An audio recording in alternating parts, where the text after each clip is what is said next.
What is going on, guys? Welcome back to the channel. My name is Miguel. You're watching Miguel EDC, the channel where we talk everything EDC gear here. And today we got another TikTok knife to check out here and share with you guys.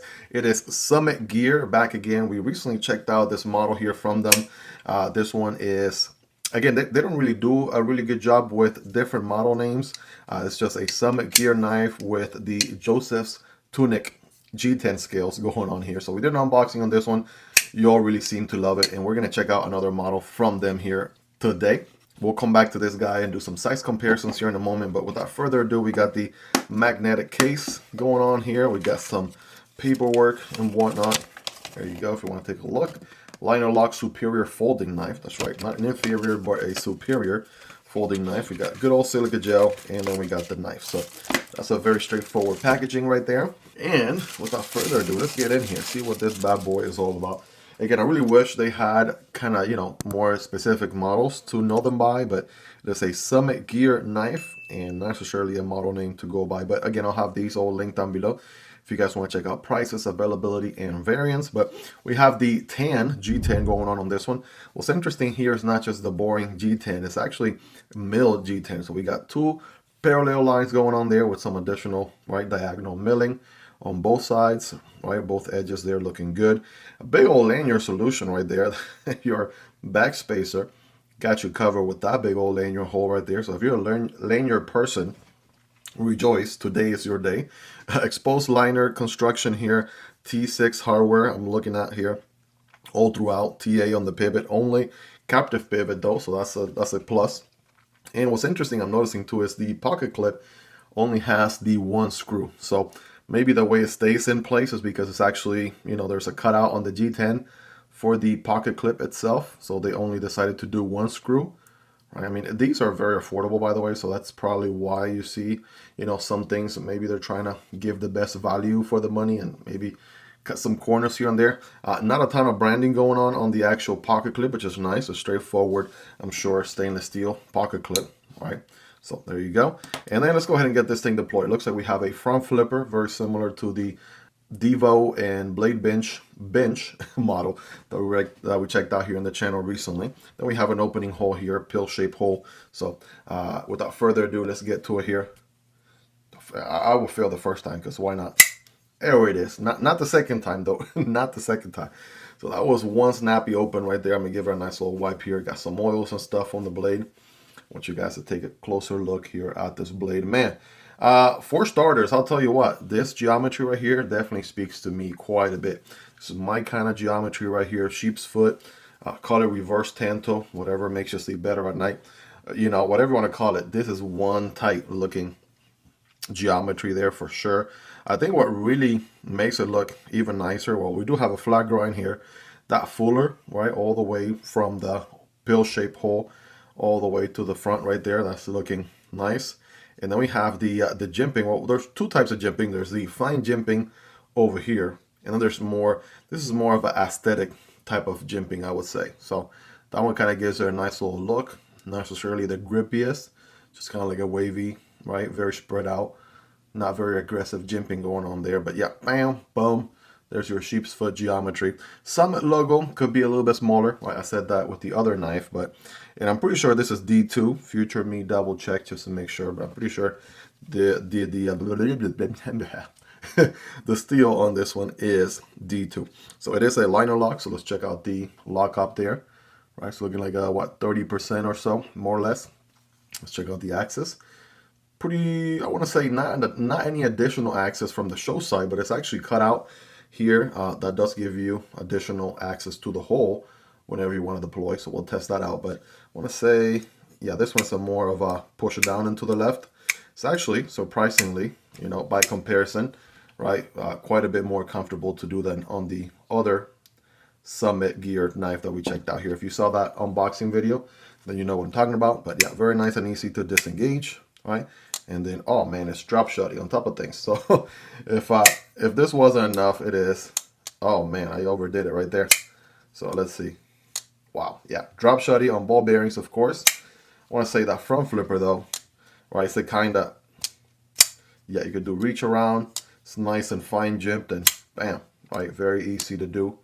No doubt about it, Loving that. 1000%. Feels really good. And of course, we're gonna do the Spidey flick. Oh man, you know that's gonna work really good. Thumb deployment. Oh man, that is nice. All right, so both of these are money. All three deployment options so far feel really, really good. So definitely has that going for it. I'll tell you, I mean, the geometry so far, the deployments, all different deployment options feel really nice. I was gonna say I was a little concerned about, you know, whether or not this backspacer linear solution back here was gonna be a problem. So far, it doesn't seem to be. I'll definitely obviously carry this one for a longer period of time, right, to see if that's gonna be an issue or not. But so far, right, looking pretty good. Ergos, let's see, all right, full hammer grip right here, full purchase. I do feel the pocket clip a tad bit, maybe because how separate it is, how tall it is from the actual handle itself. So if I squeeze really hard, I know it's there. I give it a good 8.5 out of 10. Another thing to consider, it's not reversible, right? Definitely a missed opportunity right there, and that could have been a reversible knife.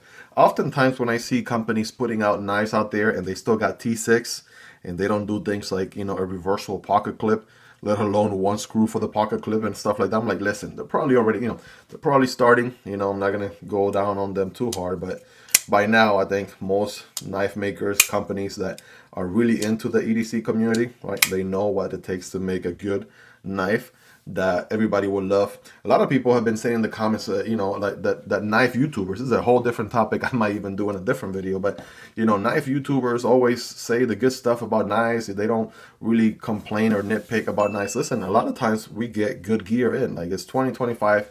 Most people out there know what it takes to make a good knife. This stuff has been documented for quite some time now. I mean, I think you really have to go out of your way to try to make a bad knife these days, but it's possible, right? Those knives are out there. They do exist. I've featured a lemon or two in this channel, and I haven't been afraid to call it that, call it so.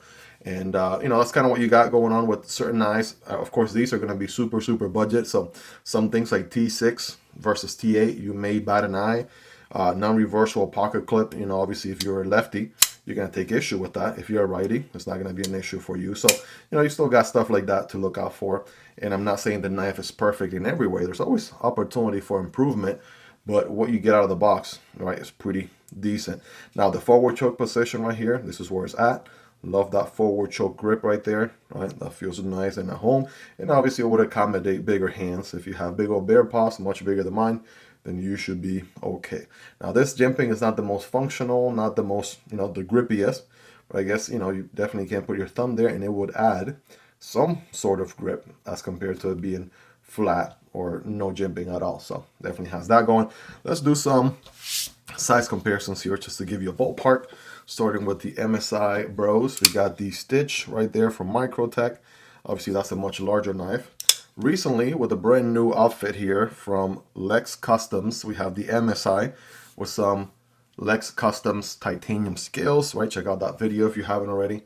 That's looking pretty good. Been loving this knife a lot, and I've also been carrying it a lot here with these new scales. I got this one with the FRN way back in the day, and I always knew I wanted to upgrade the scales at some point. So Lex Custom scales came in clutch. So check out that upload here on the channel.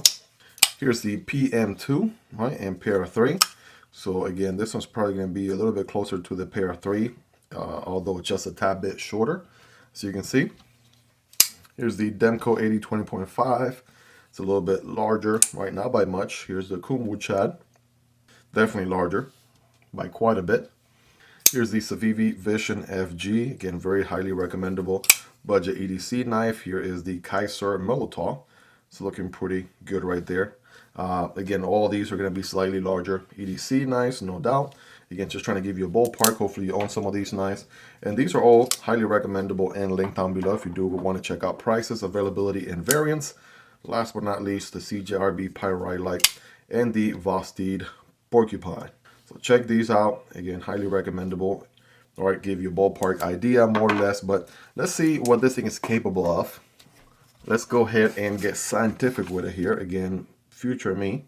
Slap that steel on the screen. And let's see. All right, here we go. Forward choke position. 5x zoom for some extra drama. I mean, one thing is for sure. Definitely a slicer. Look at that. Wow, okay. I mean, yeah, not even sweating it. Definitely slicing there really nicely. I mean, cutting paper isn't really proving much, but definitely can do that. Single wall piece of cardboard, right, at a diagonal angle here. So, but for better performance, it's gonna look something like this. Flat grind, putting in work, and man, oh man, this thing can definitely cut, ladies and gentlemen. Boom, there it is. Rapid fire. Cardboard is history.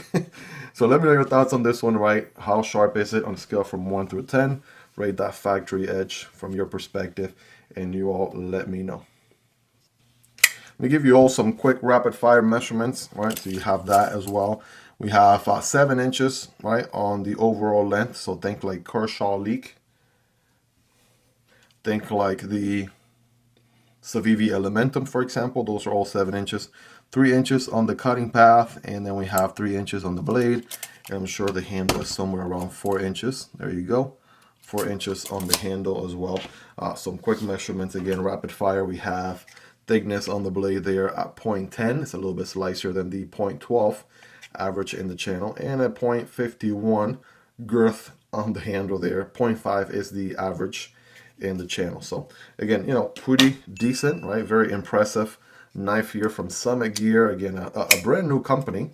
We've only checked out one other model from them in the past, and now thinking back, I guess I never really did put these two next to each other, but check out the unboxing on that one right there so you can learn a little bit more about that one. Has a whole different style. Both are liner locks. This one's a little bit more of a pokey spear point, drop point blade. Again, Joseph's Tunic G10. That's what I'm going to call it going forward right there. And again, don't necessarily have a name for these, like a model name. We just know they're Summit Gear knives, and they're for sale over on TikTok. If they're available anywhere else, I'll make sure to link them down below, guys. But let me know your thoughts on these, right? What do you like about them? What do you love about them? Is there anything you dislike, right? Let's hang out in the comment section down below. We'll definitely love to hear your thoughts. Hope you guys really enjoyed this one. If you made it to the end, you're the real MVP. Hope you guys have a wonderful rest of your day. Take care, and I'll see you on the next one, either this one or this one. Peace.